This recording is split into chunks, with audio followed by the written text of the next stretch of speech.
Hi everyone, it's Coach Fred here, and today you are working on video 0A, the heart of algebra. And so when we look at functions, it's going to be very important this year that you're able to represent them in many ways. Some of them might not come as easy to you, and we want to feel comfortable with all the different functions that we're going to look at. And so if we can do it in 4 different ways, then we have lots of different ways to problem solve when we're looking or interpreting data. Here's an example. Y equals 50x plus 75. That should look comfortable. You should be comfortable with that as a linear function, okay? A linear function, it's in function form, y equals mx plus b. This is a symbolic representation of this function. So you're comfortable with this as an equation or a function. So that's a symbolic representation. We would also want to be really comfortable with the visual, which means a graph.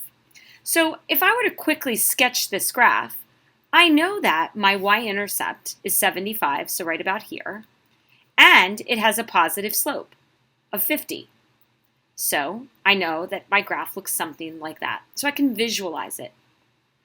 Numerically means that I can look at this graph and see it with a table of values. So let me write that right below it here. Let's look right here.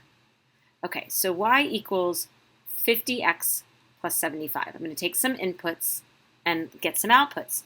So if I plug in, I don't know, -1, that would give me -50 plus 75, so -125. All right, if I did 0, I would get 75. Why? Well, that's the y-intercept, and when x is 0, I get the y-intercept. So I could do 1. That would give me 125. So these are ordered pairs or given as a table of values. We want to be able to know that every function we can plug in any x that's in the domain and get an output. So any input will give me an output. Descriptively, in this case, I'd also want to be able to provide you a descriptive relationship with this. So this might be something like, and we'll let y be your salary, and x be the hours worked.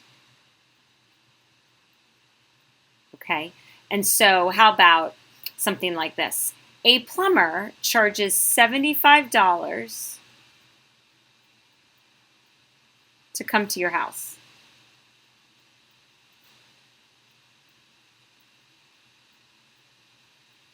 As a service call.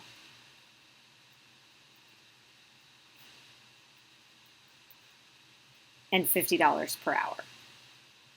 $50 per hour. So that's a descriptive relationship or a descriptive way to present that linear function. So each function we look at this year, we're going to do this. And I'm going to ask you, okay, so someone give me a descriptive representation of this, or someone give me a graphical, or if I have a graphical, could someone give me an equation?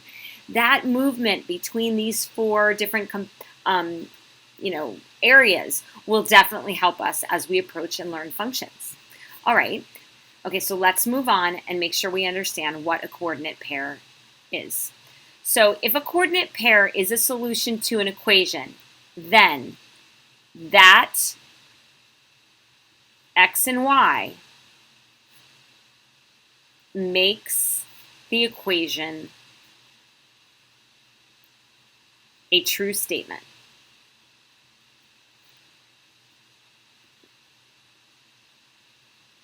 So for example, is 1, -5 a solution to the equation y equals -3x plus 5?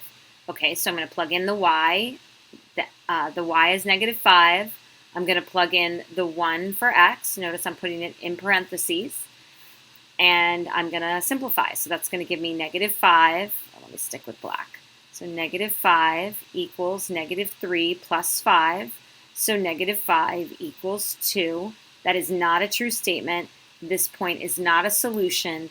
So on this function, this linear function, this point will not be on the line. That's very important. It's a key concept. It's an idea you have to understand with that idea of an ordered pair, an input and an output. You can use that same idea on some really cool SAT problems. You can find that idea, you can use that idea to find unknown constants. Here's a great SAT problem. When the equation y equals 5x plus p, where p is a constant, that just means a number, even though it looks like a variable, is graphed in the xy plane, the line passes through the point negative 2, 1. So negative 2, 1 is the x and the y on this graph. So what's the value of p? So we can take that xy, plug it in for x and y, and solve for p. All right, so 1 is y, negative 2 is x. Noticing again, I put it in parentheses there because it's being multiplied to something. So that gives me 1 equals negative 10 plus p. I add 10, and I get 11 equals p. All right, so p is 11. There's my answer.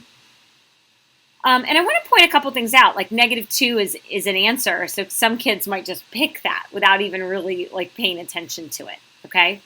All right, let's look at one more example.